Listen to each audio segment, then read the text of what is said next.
होगी और आवाज होगी तो मुरली के बजने का जो सुर है वो थोड़ा बहुत कट जाएगा, पूरा आनंद नहीं मिलेगा। गाय ने घास खाना छोड़ दिया, बछड़ों ने दूध पीना छोड़ दिया, और बहुत से बछड़े जैसे मुरली को सुना तो पूंछ उठा के भाग खड़े होते हैं, भगवान के आसपास घेर घेर के खड़े हो जाते हैं। और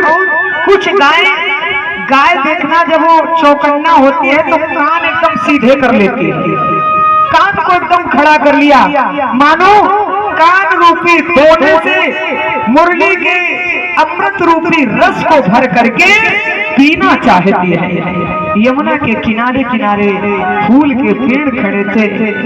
फूलों के पेड़ों के मन में बड़ा संसाप हो रहा। भगवान अगर हमारे पैर होते या मुझे पैर दिए होते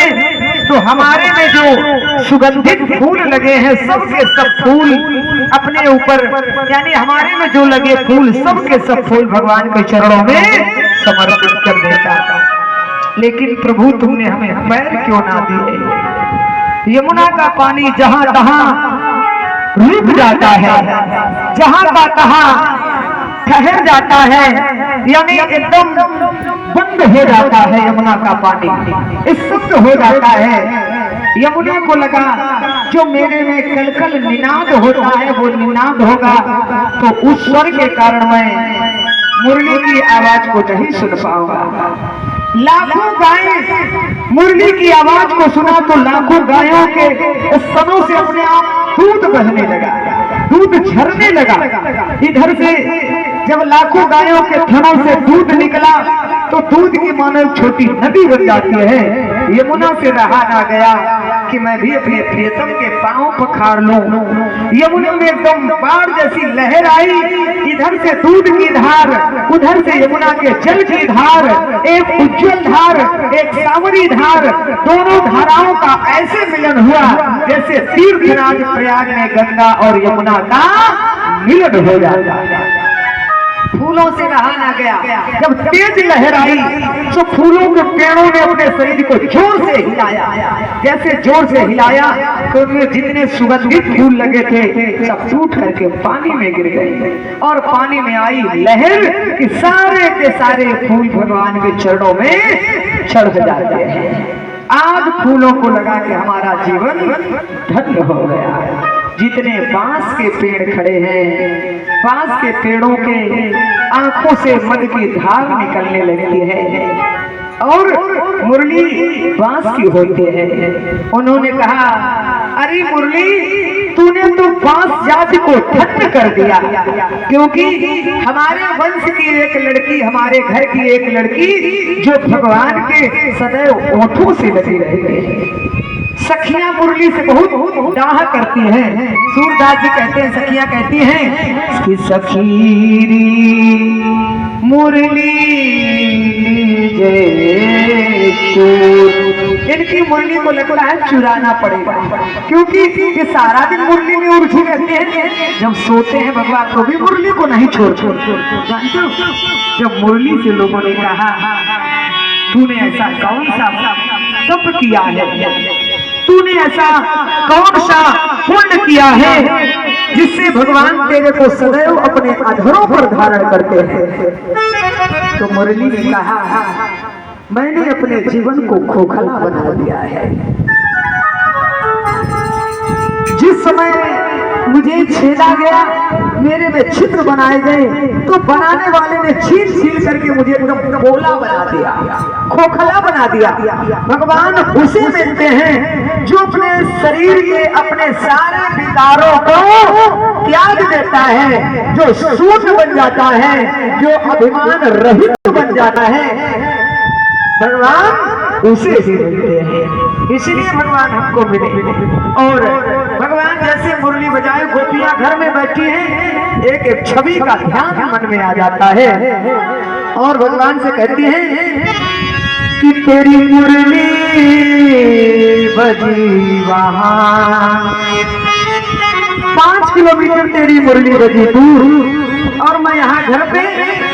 कि तेरी मुरली बजी वहां और मैं घायल हुए यहाँ तेरी मुरली बजी वहाँ मैं घायल हुए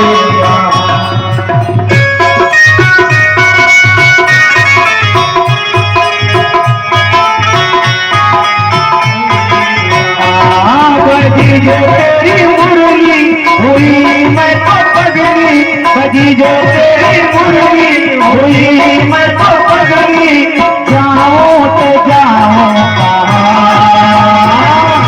आजा मेरे खाना बैठ बन के आजा घायल हुए मेरी वो मुरली बजी वहाँ मैं घायल हुए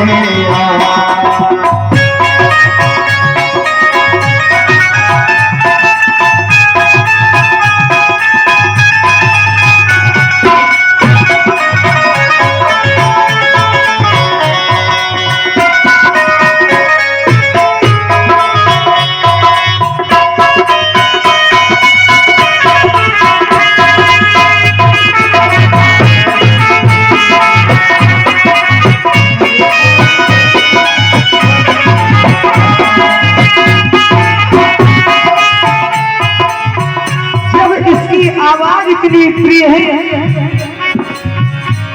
बहारों में भी तेरे नजारों में भी तेरे बहारों में भी तेरे नजारों में भी तेरे तस्वीर का मुरली बजी वहाँ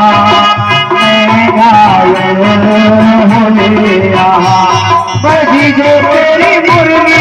हुई मैं तो पगली बजी जो तेरी मुरली हुई मैं तो पगली मछली से तड़को आजा मेरे खाना बैठ बन के आजा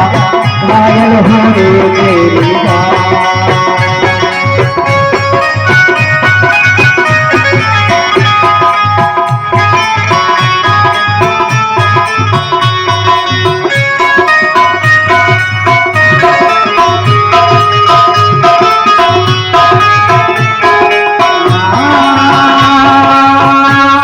आवाज इसकी ऐसी ये होगी जाने कैसी आवाज इसकी ऐसी ये होगी जाने कैसी बहारों में भी तेरे नजारों में भी तेरे तस्वीर का गया मुरली बजी वहाँ मैं घायल हुए यहाँ तेरी मुरली बजी वहाँ मैं घायल हुए यहाँ मुरली बजी वहाँ मैं घायल हुए ऐ श्याम सुंदर तुम्हारी मुरली ने हमारे होश उड़ा दिए और जब तक होश में आने वाली थी तब तक फिर से बजा दिए तुम्हारी मुरली हमारा जीना हराम किए और भगवान मुरली बजाते हैं जंगल में अघासुर को मारा बकासुर को मारा धेनुकासुर को मारा प्रलंबासुर को मारा रोज 2-4 दिन में सप्ताह में एक राक्षस को मारते हैं वत्सासुर को मारा सब ये अलग अलग रूप बना के आते हैं भगवान सबको धराशायी करते हैं यानी जो वंश भेजता है वो लौट करके मथुरा नहीं जाता है और भगवान कृष्ण गाय चरा करके आए थे तो क्या देखा द्वार पर बैठे हुए वृंदावन में एक उत्सव